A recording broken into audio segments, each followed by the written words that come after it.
What is up, guys? Welcome to episode 10 of the Calamity Hatcher podcast. I am your host, Calamity Hatcher, coming at you with a brand new podcast, and as always, joined by my beautiful, stunning co-host. Oh, well, thank you. That guy, Gisef. Welcome, and welcome to our Infinity War predictions. Yeah. Dun, dun, dun. We are not going to be doing the normal segment of the news that will change your life. Yeah, we're not going to go into the random subjects that we go into. We're not going to be doing a hypothetical. Today is all about the movie 1 week away from us, Infinity War. Oh, I'm so excited. Oh my god, I can't wait. It's here. 10 years in the making. 10 years in the making. We've been waiting for this movie ever since that post-credit scene in Iron Man. We knew something big was coming for the Avengers. Much bigger than the Chitauri threat. The guy who led the Chitauri threat, Thanos. We've been waiting some time. Yeah. And he will be quite some time. Travelling across the universe to get the Infinity Stones and wipe out half the life in the galaxy. It's looking to be quite a tragic time for our heroes. Yeah. And for the first movie in the MCU, we will have everyone coming together. I mean, maybe not Ant-Man. Maybe not. Maybe not. But pretty much everyone. Yeah, I'm pretty sure Hawkeye is in it. I say this because I've seen a lot of stuff online about people talking about Hawkeye being in it. And I was in Asda, which is a British supermarket chain, to those of you who aren't in Britain. And in there, they had an Infinity War toy for Hawkeye's bow and arrow. Okay. So I think it's fairly safe to assume he is in it. Yeah. I think the Russos have said there is something with Hawkeye. We just kept him out of the trailer. I'm dying. But yes, we are 1 week away from the cinematics experience that I've been waiting for God knows how long, and I know you have. Yeah. We're stupidly hyped for this, and we in the UK. Now this is a bit of a kicker for the rest of the world, because Marvel brought forward the date so that everyone would see it at the same time. But then we get everything early when it comes to Marvel in the UK, so we actually get it a day earlier. Thank you, Pinewood Studios. Thank you, Pinewood Studios. Now, we are going to be seeing the movie at midnight, and we are going to be endeavouring to get the review podcast, which will be episode 11. But will we class it as episode 11? Or shall we class it as the review? Probably the review. No, we'll do it as episode 11. Okay. Because let's be honest, what else is going to matter that week? Yeah, that's true. That will be episode 11. We are going to aim to get that up at 6 a.m. We will begin it with a non-spoilers review, and then we will start to get really into it. We'll clearly specify, so if you don't want to have the movie spoiled for you, you don't have to watch on. And to be honest, I would recommend myself, because I you know what I'm like. I'm very much someone who goes and looks at all the spoilers. I would myself not be looking at spoilers for this one. I would be waiting until I see the movie. So I'd recommend you do the same. I would recommend you come back after you've seen the movie and come to the spoilers part of things. But if you're anything like us, you know, seen it at midnight, and you'd be wanting to get our hot, fiery reviews on it. I was completely thinking I couldn't come up with the word then. Yeah. Reviews. Thoughts. Yeah. Feelings. Any of those words, but no, I went for broken English. So let's get into this. We are going to we're going to go through different points of our predictions for certain people, scenarios, things like that, and how we think the movie is going to turn out. So first we're going to talk about Mr. Tony Stark, Iron Man. What do you think is going to happen with Iron Man in this one? Honestly, he's going to have his nanobot suit, basically, which we've already seen from the trailers. Can't wait. It's going to be fantastic. I don't know if he's going to be... Obviously, he's going to be mentoring Spider-Man, as we've seen in Homecoming. He's going to be mentoring him, helping him out, probably on the battlefield and off the battlefield. We've seen the little bits of him in Strangers. Yeah. Like, you know, Strange helping him out and everything. So, facial hair bros. Yeah. Honestly, I don't know what they're going to do with Iron Man, like down to a T, but he'll probably have a very pivotal role in at least a couple of the people unlocking their full potential. Yeah, I think that's plausible. Do you think he's going to die? I don't think he is. He's kind of the figurehead of the franchise, not necessarily in the character, but like behind, like the actor playing the role is pretty much pivotal for this franchise at the moment. And I could see them spinning off another phase where he does get killed, but I think now will be too early for that. I get that, but do Marvel want to keep paying $50 million a movie? That is a good point, but think about how much they're going to be raking in with this. This is going They to could afford. absolutely... They could afford to easily Oh yeah, definitely extend his contract by a few films. Oh, definitely. I mean, this is going to break records. There are predictions it will beat Titanic and Avatar to become the highest grossing movie of all time. I can see that. It has currently outsold all of Phase 3 on pre-sale tickets alone. That includes Black Panther. That's mad. Spider-Man Homecoming, Civil War, madness. Yeah. But yeah, I think Tony's journey is going to be a very interesting one to watch in this. The scene where he appears to be holding someone crying. Yeah. Now, people are saying that's Peter. I'm wondering if that's Pepper. Could be. Whether she dies, I don't know. She's in it because she was in the magazine spread. I Yeah. can't remember who it was for, but they had all of them there. Yeah, I remember that.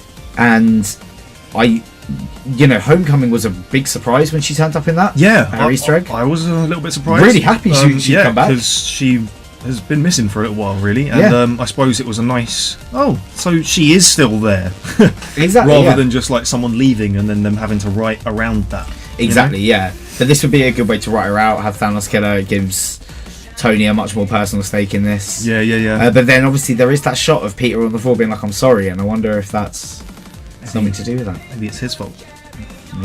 Maybe. Strange's got to do the old switcheroo at a time. Yeah, you never maybe. know. But yeah, so Iron Man is definitely one of the characters I'm most looking forward to seeing in this. Yeah. The modular armor looks absolutely incredible, even if it does look a bit like Blue Beetle. I can't wait to see the kind of stuff that comes with that. The thrusters in action and all that. Yeah, Oh, definitely. God. Oh my god. It's going to be incredible. And Robert Downey Jr. is always a delight in this role. Of course. Even during Iron Man 3, I can't fault Robert Downey Jr. Yeah. So, yeah. Just since you've mentioned that, Iron Man 3, do you think there's any possibility they'd bring back the Mandarin at any point? Well, they did do All Hail the King, didn't and they? And have Ben Kingsley. I don't think so because of how bad it went down with audiences. They kind of retconned it in the one shot, which was All Hail the King. Okay. But then I don't think they're going to go back to it. I think they did that one shot to try and kind of be like, redeem okay, actually, themselves. he actually could be the Mandarin, and then leave it at that. But that was perfect casting, and that's one of the reasons I really didn't enjoy the movie. I thought they screwed that up. Yeah. Yay. Captain America. Chris Evans. Steve Rogers. So it's been said for a while that he doesn't have many films left on his contract. He has this and Avengers 4. Now, before it was known that he was coming on for Avengers 4, there was a lot of speculation that he would perish in this film. Yes. There still is. Yeah, whether they'll still go through with that or not, I'm not sure. I think there's a slight possibility he could be killed in this and then be in the next one in flashbacks or something due to Strange or something like that. Yeah. But it's all a bit touch and go because the set photos we've seen of Avengers 4 have everyone with some sort of device on their wrist that is a bit strange, and then Cap is seen in his original Avengers gear. So okay, it could time travel in the next one. Yeah, it could be something to do with that. It could be maybe those devices or something to link them all back together to the same sort of timeline, if you know what I mean. Yeah, I could see that. I definitely think time travel is going to be a factor in the next one. Most definitely with the time stone, they kind of have to go on it. Yeah, exactly. Or at least touch upon it slightly, even if they don't fully invest. Yeah, they're going to have to do something with it. Yeah. And I don't know if Thanos gets the time stone. The time stone is the blue one. Green. Oh, green. I have Agamotto. Yeah, I don't think I've seen any. There hasn't been any set photo or promotional photos with him with all of them, have there? I think only like promotional art. I think he does get. We know he gets a Soul Stone now. Yeah, because we've seen him with the Soul Stone, but we don't know where the Soul Stone is. I'm pretty sure that if all of the footage and stuff we've seen with his Infinity Gauntlet, it hasn't had a green one on it. No, I don't think it has. If it has, then my bad, I'm mistaken, but I don't think it has. Yeah, we'll have to go over and check that. But I think the thing I'm most looking forward to in this with Cap is I think it's going to be a situation where it's like Tony's like, okay, no, we are in over our head, and we can't do this without him. We need Cap. Yeah. And so Cap comes into the fray, and things go the way they do. I could probably see that as a way that Hawkeye would be reintroduced as well. Calling in old favours, being like, we need everyone we can, everyone that has previously worked, everyone that we're planning on introducing later. You need to suit up now. It could be a case of that, and we see like quite a few different people that we've never seen before. Yeah, that'd be cool. Even if they're only very minor roles, just seen like helping out small term. You know what I mean? Yeah, like, definitely. Taking on armies or whatever instead of Thanos. But now, coming back to the bit about, Thanos and about Cap dying, that scene in the trailer with Cap holding the gauntlet. I keep pointing this out to people. He's using two hands to hold that gauntlet. Thanos has a Infinity Gauntlet in one hand and another hand. Yeah, he has a very good fist there that could just take the fucker out. Yeah. So Cap could die by Thanos' hand. I would like to see Cap die by Thanos' hand. If it was anyone, Thanos or, alright, I'd accept Doom. I'd accept Galactus. Yeah. I would love to see them kind of do something shocking with Cap, but I suppose in a way, if he doesn't die, that is shocking. Yeah, I don't know. I would expect Cap's death to bring the rest of the group into moral alignment. Yeah. You know what I mean? So say if there is any distension still from Civil War and stuff like that, if Cap were to perish, then everyone would be like, okay, he was fighting for everyone. It's not, we need to put all our squabbles aside now. Yeah. And really try and take it to Thanos. But and the other thing is, you remember Tony's vision in Age of Ultron of them all dead by Thanos' throne. I think that isn't going to be exactly how that went down. It's not going to be exactly how that went down. I think that was a possible...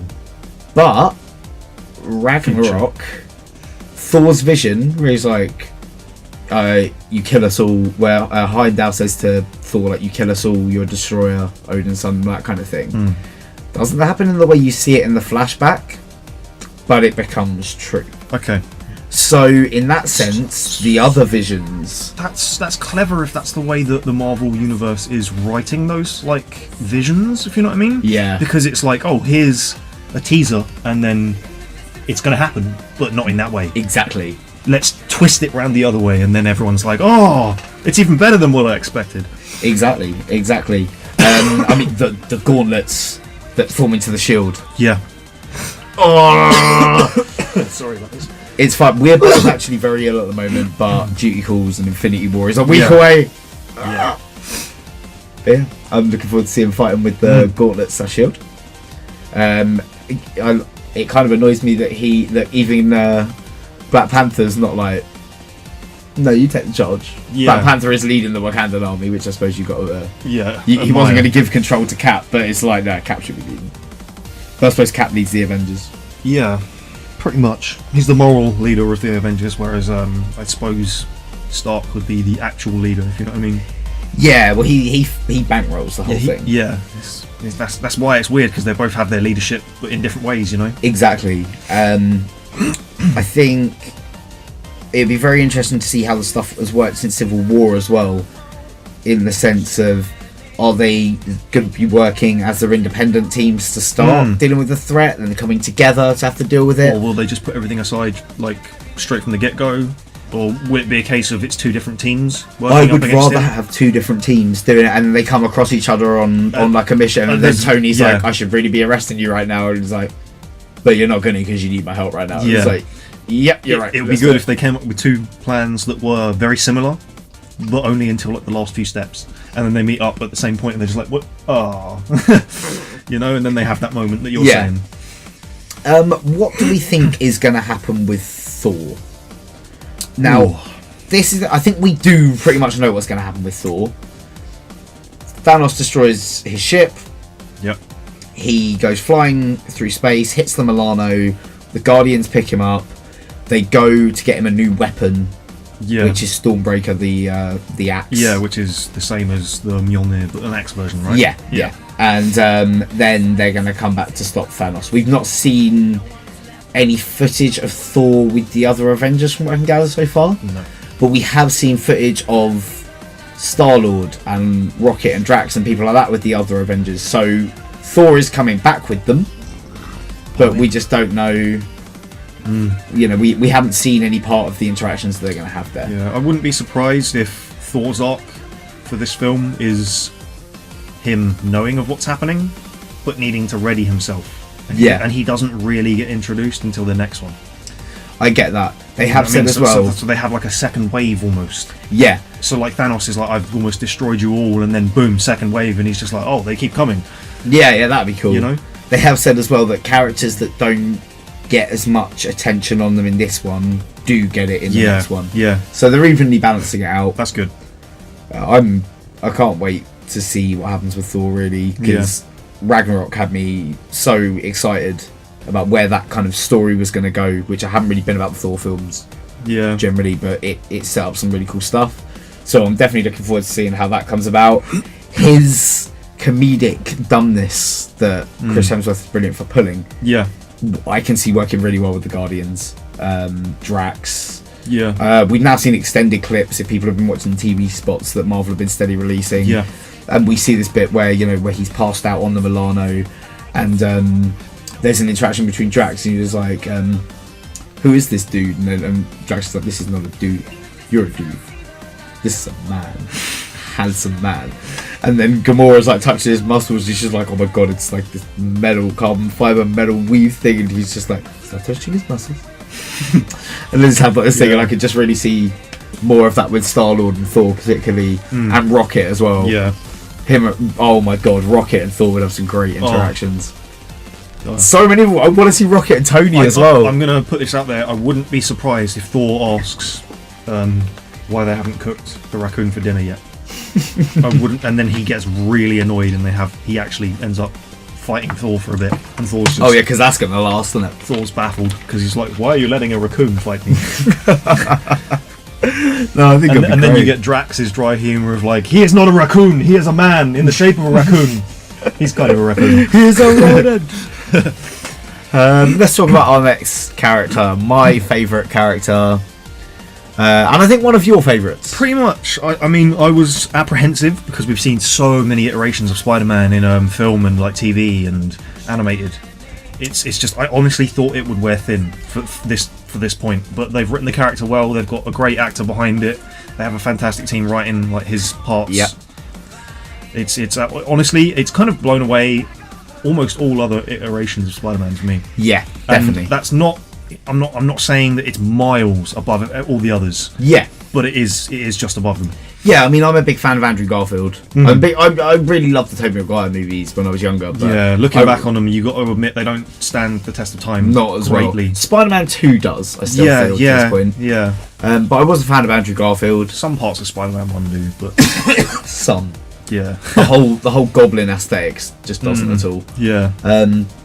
But in this, I still preferred that to the one in Amazing, though. If you know what I mean. Yeah, I get what they were trying to go with Amazing, though, a more realistic kind of one, but still. It still felt a bit cartoony. But this, he's going to be suiting up in the Iron Spider suit that we saw in Spider-Man Homecoming. That's going to be amazing, because when we saw that suit, everyone was so excited. Like, literally everyone in the cinema was just like, yeah, literally. Like, the big gasp of... I've got a spoiler for you. Go on. And you people. Very small. It is very, very, very, very, very, very small. Well, it's not even a spoiler because it came out in the TV spot. Okay. But you know how everyone had that criticism, like, he's on the side of the bus with the Spidey suit on. They released a TV spot, and Peter says to Ned on the bus, Ned, I need a distraction.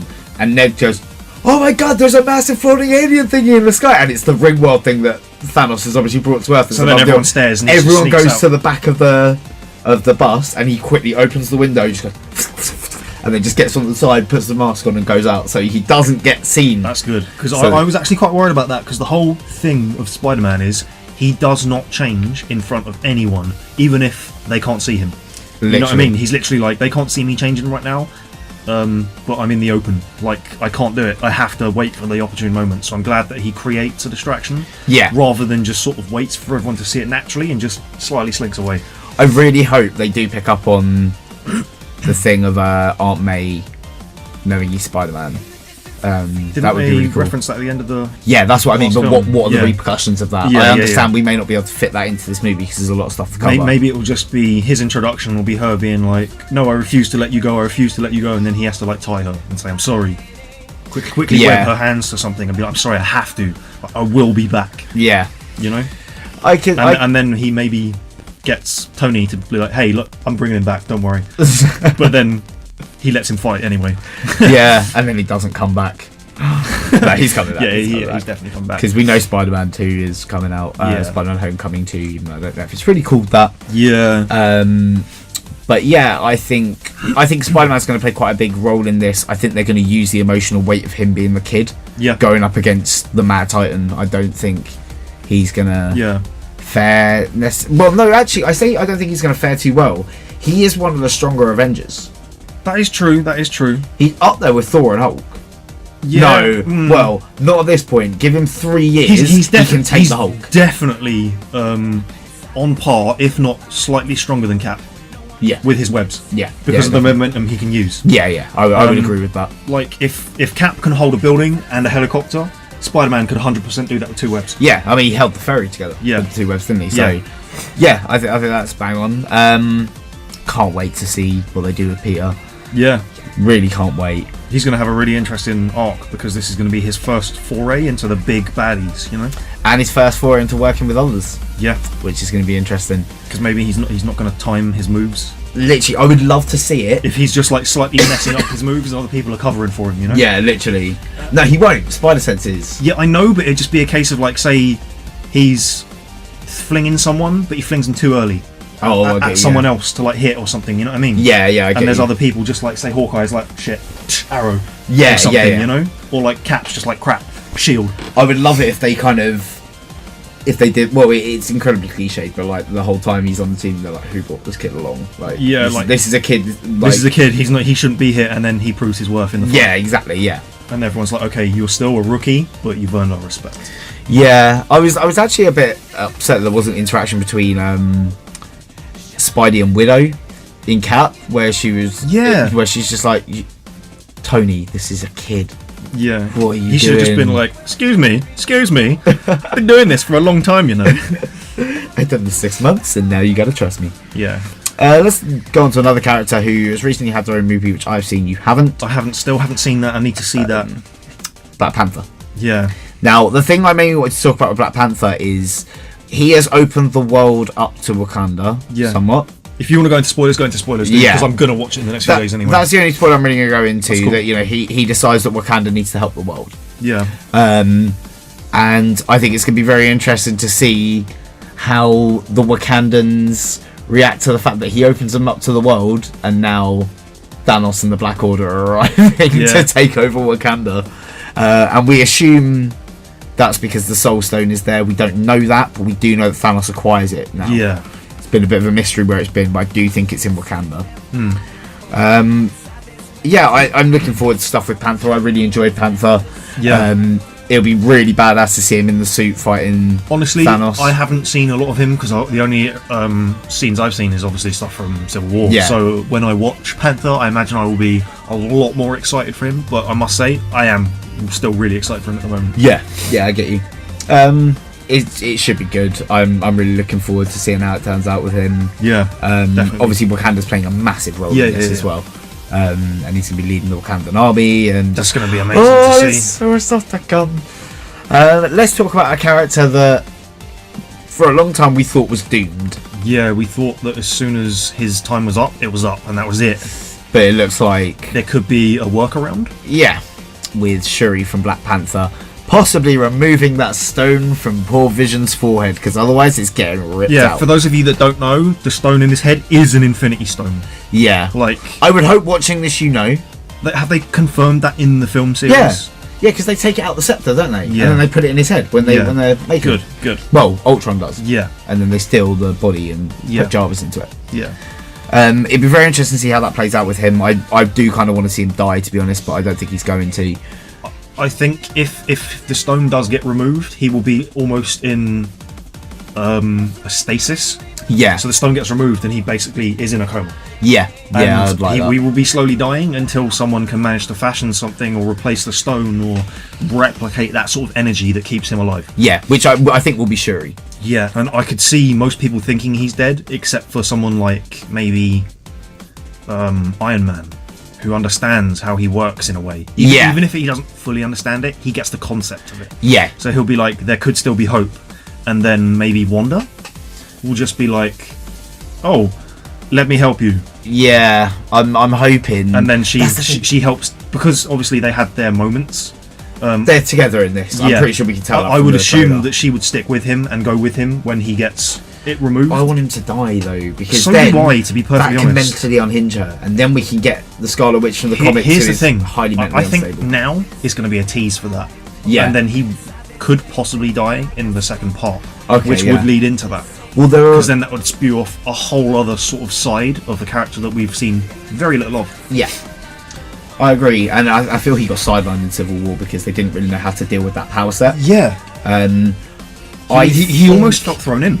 Just to be there. But he was thrown in, but then it's like everything's going on, and it's almost like he's just floating above it. Because he doesn't. So if I get into this fight between you two sides, everyone on the other side is dead. Yeah. There's no getting So he was that. basically just sort of, I don't know, like what's the word I'm looking for? Not trying to maim or hurt people. He was just like sort of pushing them back, essentially, with his fighting styles and techniques. Yeah, exactly. Like he tries to cut them off from getting to the Quinjet. Yeah, he tries to like disparage them or like block their routes, but he's not going to outwardly try and eliminate anyone. Yeah, exactly. I suppose Vision would be another one of those characters that, like Cap, would be able to move the Mjolnir. He does. He picks it up in Ultron, doesn't he? Oh yeah, I forgot about that. I We need to go. Forgot about that. Yeah, I completely forgot about that. Do you know what? I found out something the other day actually that Spidey is deemed worthy of picking up the hammer of Thor. The only reason he can't is because he has a fear and inability to kill.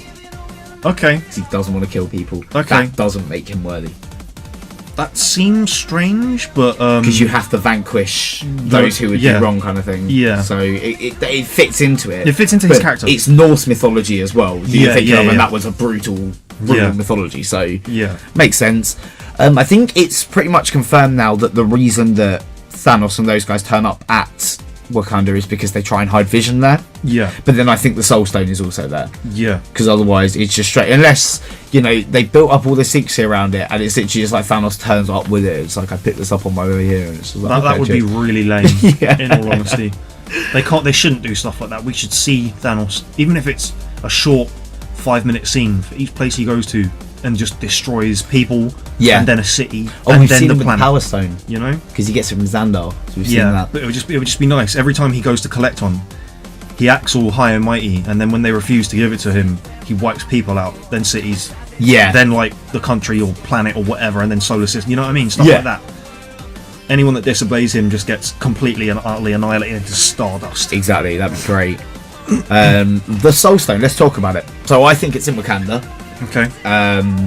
We've heard multiple theories over the years. Some people reckon that it's in Tony's arc reactor, which I don't believe. Some people believe it's Heimdall's eyes, which I don't believe. Yeah, they're both pretty thin. Yeah. Oh, there's orange in Heimdall's eyes. Well done. He has orange eyes. Doesn't mean it's the Soul Stone. Yeah. Don't get me wrong. I'd like to see it, but I don't think. Would it feel a bit cheap if they did that? Would you feel like you're being cheap? No. If Heimdall came up and was just like, right, I knew one day I would have to blind myself for this, and then just like, dun dun dun dun, just pulls the stone out. That'd be quite cool. But I think it's in Wakanda. Okay. Because there's the whole thing of when the meteor hit with the vibranium and the heart-shaped fruit that gave the Panther powers. Could have been the vibranium was encasing the stone or the something. Soul Stone, exactly. Or say, for instance, what did you just say with the heart? The heart-shaped fruit, which basically gives the powers of the Panther. Was that from the meteorite as well? Yeah. So I imagine that the stone could have been the pip in that. Maybe. That would be maybe. It's been hidden in Panther City because he knows it's of some importance, but he doesn't know what. Yeah. So or the lineage, they kept it hidden for the entire time of Wakanda's thing. That'd be quite cool. That would be really cool. So let's talk about him, the guy. Yeah, Thanos. Josh Brolin, Thanos. Yeah.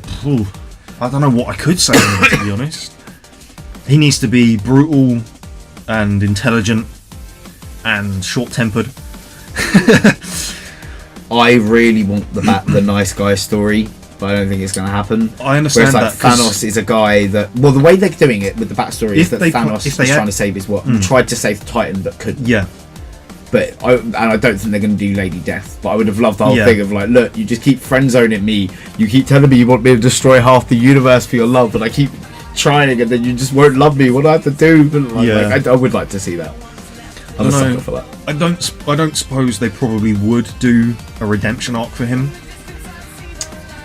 No, I wouldn't want a redemption arc. But I'd want to see his fall from grace. Even if it was just in terms of him redeeming like his original people or something like that, you know what I mean? Something like that. Yeah. I don't know if they do it because honestly, I don't know if they want to humanize him for the audience to feel.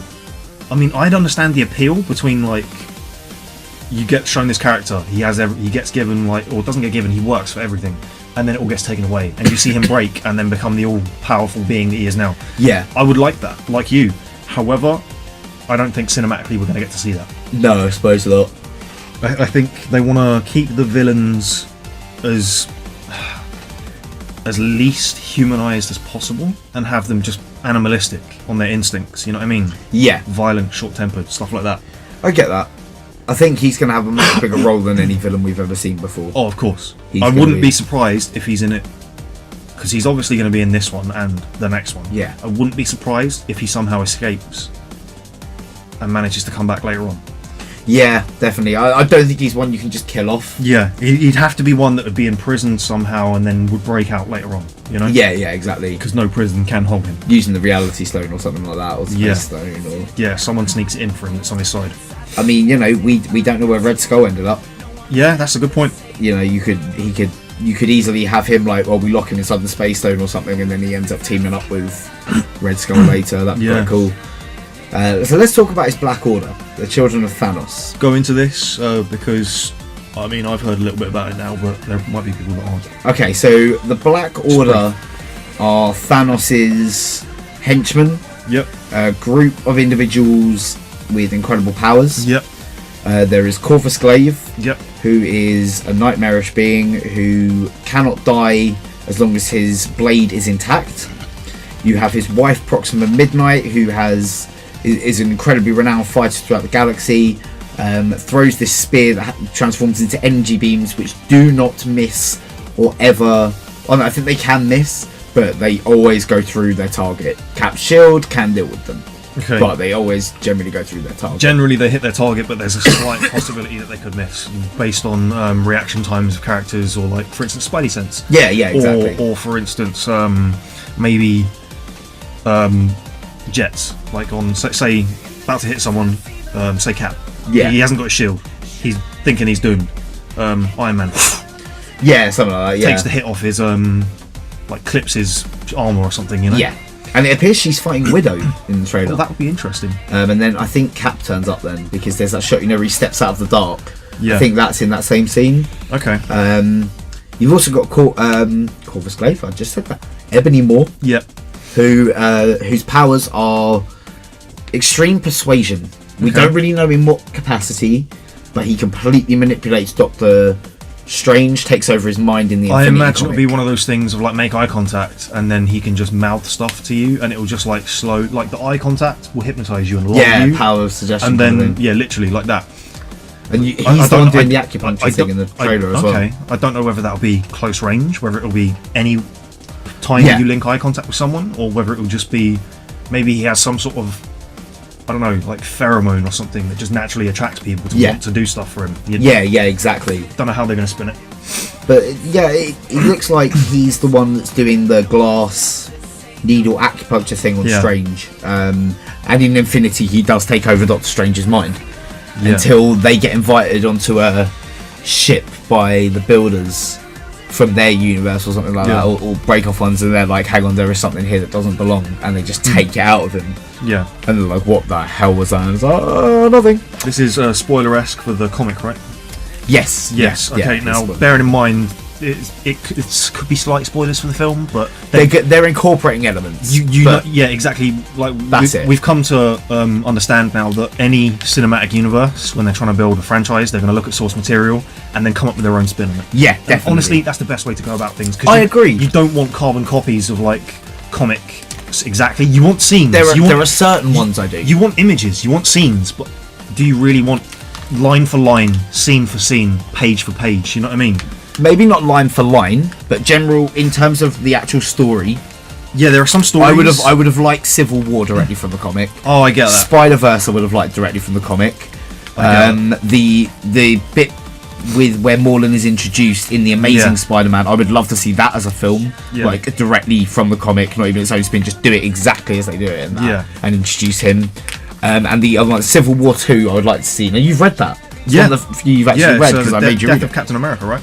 No, that's. Oh no, right. That's the end of the first Civil War. Yeah, that's the end of the first one. Right, my bad. I read Civil War 2, but I thought it was alright. I really liked it. It was alright. It was a bit different. I'd like to see that. Yeah, no, so would I. It'll be very cool to see that with the whole new characters in the next phase. You could do that, couldn't you? Because you've got Captain Marvel's going to be taking the centre seat, and if Tony doesn't die, honestly, I wouldn't be surprised if they tease that, and then maybe if they do kill off Cap, it will be the way that he's done in the death of Captain America.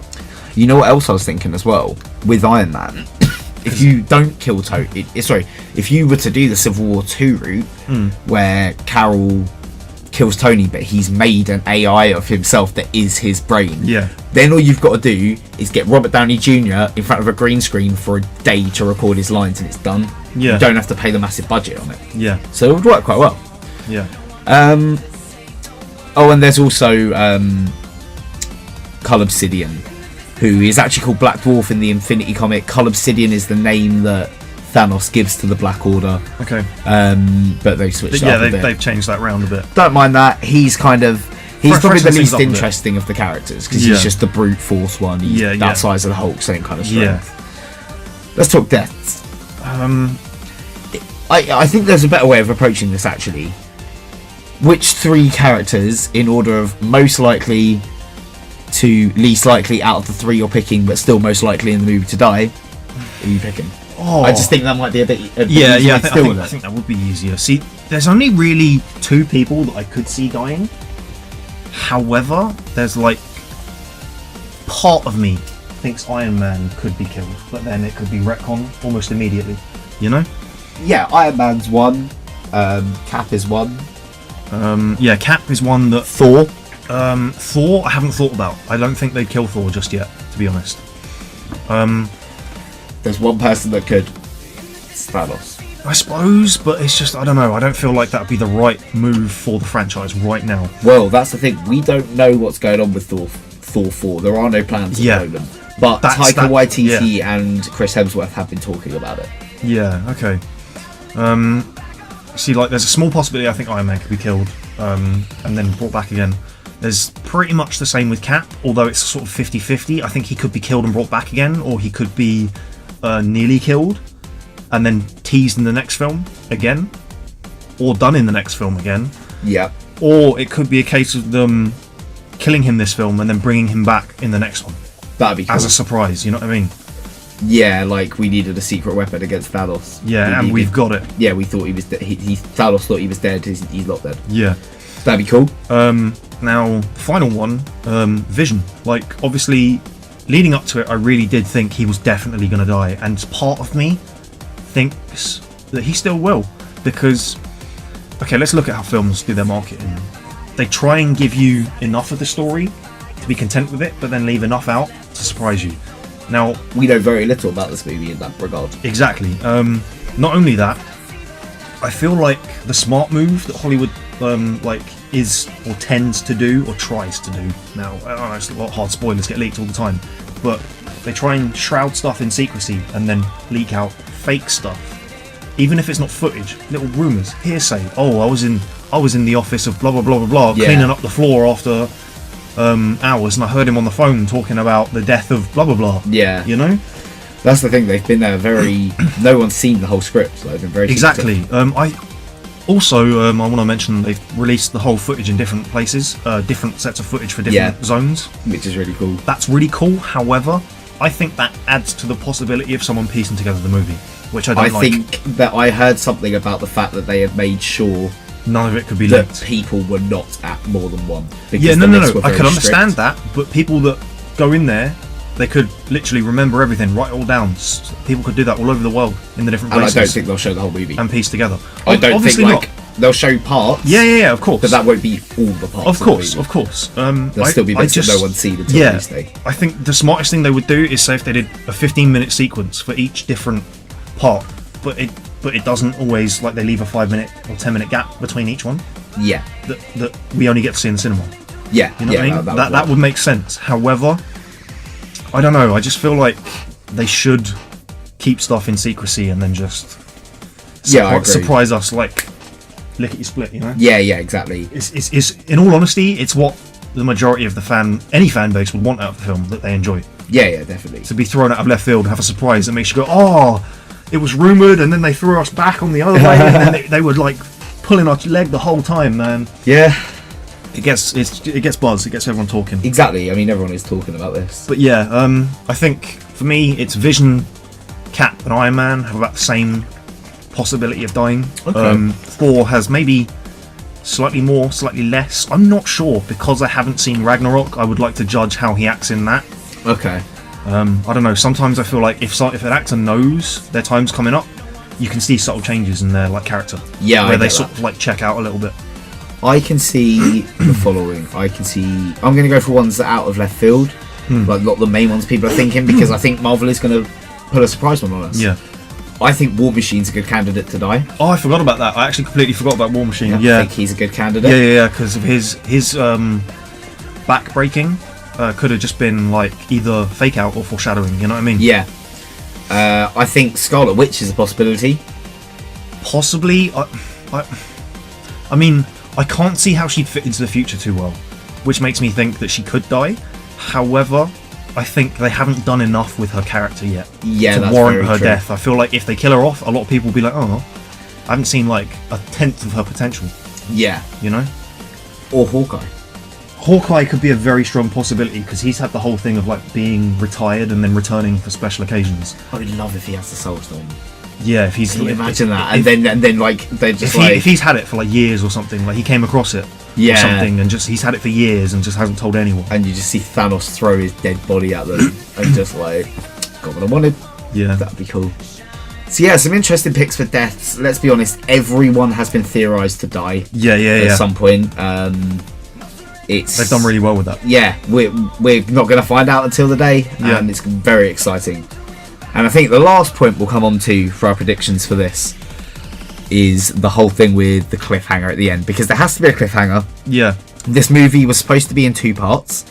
It no longer is in 2 parts. It's 2 separately titled films that are leading into each other. One leads into the other, and then So I think it's going to end with the snap of his fingers as Gamora.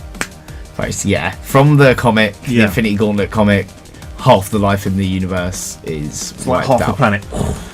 Literally just across the universe. Half the universe wiped out in I hope his quest to please Lady Death. Although apparently it does appear that his plan is to get the Infinity Stones to reshape the universe in his image and bring back Titan.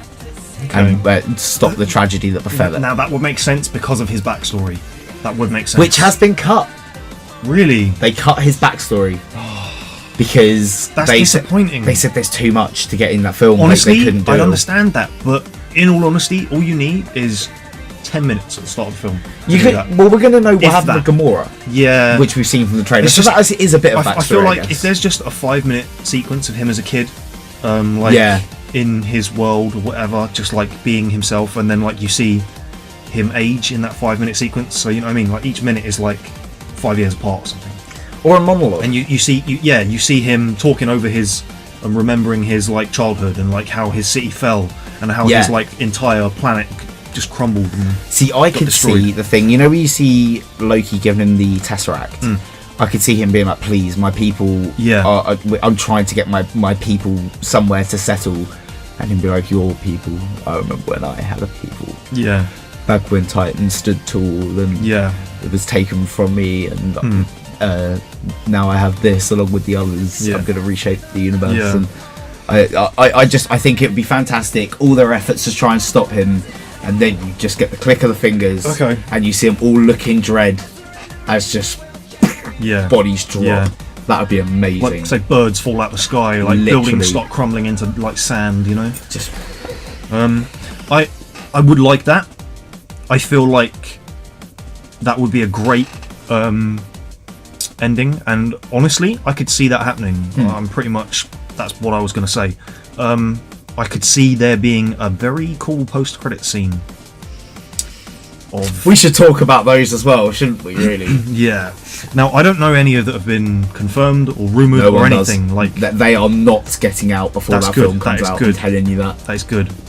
Shrouded in secrecy is what we want. Yeah. I imagine if Thor and the Guardians haven't arrived there by that point. They have, though. We know they have. Because we've seen the footage of Star-Lord jumping off of strangest platforms and Drax and Star-Lord stand there with. And I think that's Titan. Okay. That bit there, where they're all stood there, Drax, Star-Lord, Peter and Tony. I'm pretty sure that's on Titan. Honestly, I wouldn't be surprised if they save that for the next film. Yeah, but then why put it in the trailer? Think about how sly that... Or if it's just a fake-out. And there's different characters in the film. It'd be surprising to see, actually, you know what I mean? If there's a fake-out. I think we should watch the trailer and literally before we go in and just see if there's a fake-out. See if there's like moments where it looks like they've edited someone over someone. Yeah, you know that'd be cool. Or something like that. Because honestly, that would be one of the best surprises if we get into that moment and there's different characters doing it. And then at the end, you get the post-credit scene of Thor and the Guardians crashing into Earth and being like, okay, round 2. Yeah. You know? And then you probably get another scene at the end to do with probably someone else who's on Thanos' side. So it leads into like Thanos' resurgence for the next one. That'd be cool. I'd quite like to see like a post-credit scene of them like the Avengers trying to regroup, and then Strange being like, "We're not going to do this on our own." Yeah. Opens up a portal. This is the multiverse, or something with Ant-Man in a similar capacity because he has access to the microverse, so can access the multiverse quite easily. Yeah, that would be cool. Yeah, if you could have something like we're going to need help, and then it's like, oh shit, they're actually going to jump into the multiverse. You know, we could get other Iron Men, Caps, anything. Honestly, don't think they will do that. I don't think they will, but highly unlikely. But it would be amazing if they hint at it. Yeah, for like future, you know. I don't know really. Unless he doesn't get all the stones. And then the post-credit scene is them like retreating, and then and then they're just you see him get the last one or something. But then that wouldn't work with the whole blinking out half the life in the universe thing. I do want that more. Yeah. I mean, I guess that's the thing. We really don't know because we don't know much about this movie. Yeah. It's been so well protected, and as much as like the inner nerd in me is absolutely screaming that like I don't know what's going on and I want to know. I'm glad it's one of the first Marvel movies where we actually don't know what's going to happen. Yeah. And we are getting that surprise. But yeah, I think we can't. I suppose we can't really comment on the post-credit scenes because we can speculate. We can speculate, but there's nothing that we can concretely say. Oh yeah, there's a high possibility this had happened. Yeah, we don't even know the title of the next one. We don't know if they're going to be introducing new characters in the post-credit scenes, like good or bad. Whether they're going to be introducing, showing us the battered remains of our team. Yeah. Like regrouping. We literally have no idea. Yeah, exactly. It could be that there's only one, and it's literally almost. Say for instance, it doesn't involve any of the characters we've seen in the film, and everyone would just be like left at the end, like, huh, scratching their heads, like, what the fuck is this about? Yeah, that'd be cool. You know, that would actually be quite cool because then if they have something that, say, you see a shape of an outline of someone, and they suiting up or something, and it's just a new shape. Yeah, you know what I mean? It'd just be like, oh wow. Someone else is going to help out in the next one. Like, I wonder who that is. Like, who could that be? They're going to look at the comics, scour through. Lots of stuff could happen with that. Oh, actually, I tell you what would be a really, really cool post-credit scene that I've just thought. I doubt it would happen, but it would be really cool. If at the end, we see them retreat to wherever they retreat to. Yeah. And Tony just be like, we're not going to take this out alone. We don't have the capabilities of doing this. But did you really think we got rid of Ultron? Yeah. And then just hear the voice on a monitor or something and be like, "Oh, the Avengers need me," or something Yeah, like that, and it's like, "Oh my god, you're gonna get Ultron to help you." If they somehow manage to turn Ultron good via Vision, Ooh, that would be an amazing post-credit scene where they sort of like say Vision gets like the stone removed and they can't do anything. Yeah. Let's say somehow Tony has an idea, like, how about if I was to combine certain aspects of each of their personalities? Because I've still got him on a flash drive or something. You know what I mean? Literally. I backed him up on a flash drive. I don't believe he that's died. just been sitting in my drawer. Yeah. Something like that. You know what I mean? Like, I always knew that I'd have to have a backup because at some point I want to try and retool that. Yeah. So what if he was literally to like put it into a computer, but before he can like upload himself to it, he's got some other thing running where it basically goes into the coding of the like almost binary DNA, and he can literally change zeros and ones and match it with different traits of Vision, and literally just be like, here's a combined version where it's like the brutality of Ultron, but with the level-headedness and the true righteousness of Vision. You know, and that's the thing as well. You have to think Tony will have spent hours and hours and hours after Ultron, well, probably about a year after Ultron, trying to figure out what went wrong. Yep. How he became the way he did. Yeah. So there's got to be something along those lines, and I don't think Ultron's dead. That was the one thing I thought at the end when it was like, oh, so you're the last one and destroyed it. I was like, that doesn't seem plausible. Either he's somewhere in a cloud somewhere, like on like an Apple cloud, or like in someone's computer somewhere, or like he's got his imprint in an image or something. You know what I mean? Literally, I know that Vision wiped him from the internet, but what if he was downloaded off the internet? Yeah, what if he was downloaded onto a separate hard drive? Yeah, exactly. You know what I He mean? can very easily do that. Literally. Some guy just sitting at home, a budding YouTuber called Calamity Hatcher sitting there getting files of his portable hard drive, and then suddenly Ultron's there. You know, you could see it happening.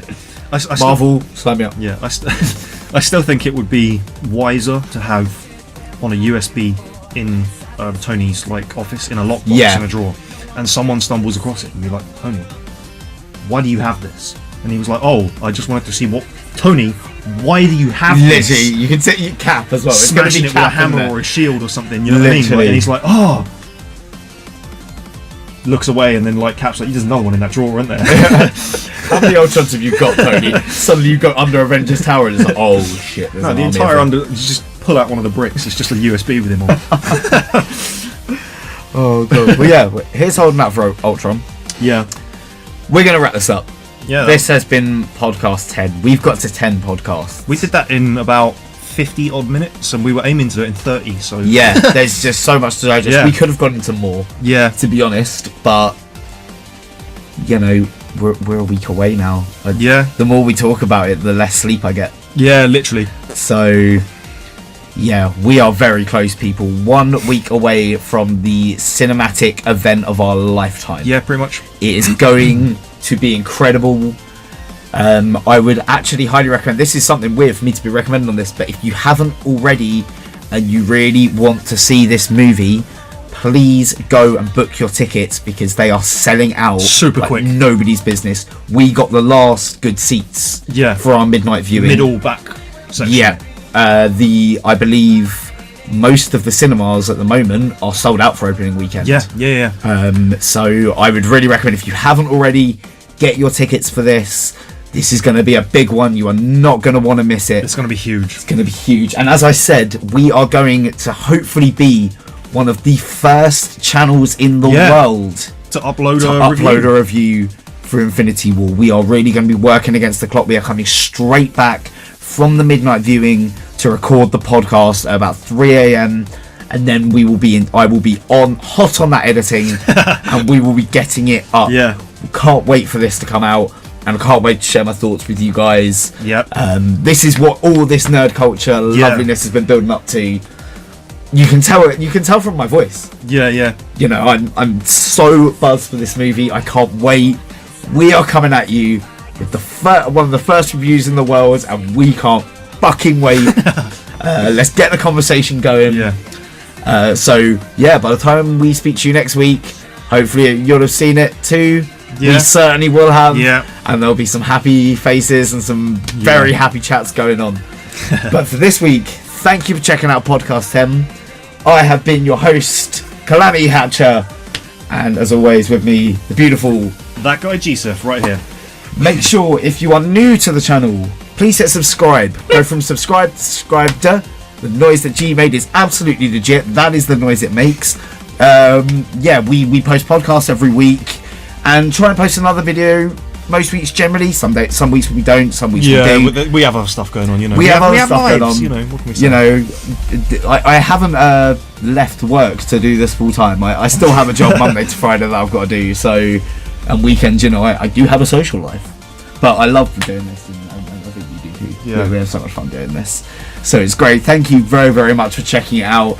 Be sure to give it a like. And let's get fucking ready, people. Yeah. Here comes the Infinity War. Because that is what it takes to be infinite. We will E-War. Oh my god. On that note, the most ambitious crossover in cinematic history. On that note, thank you very much for checking us out. This is the Calamity Hatcher podcast, episode 10. And we will see you next week for the Infinity War review.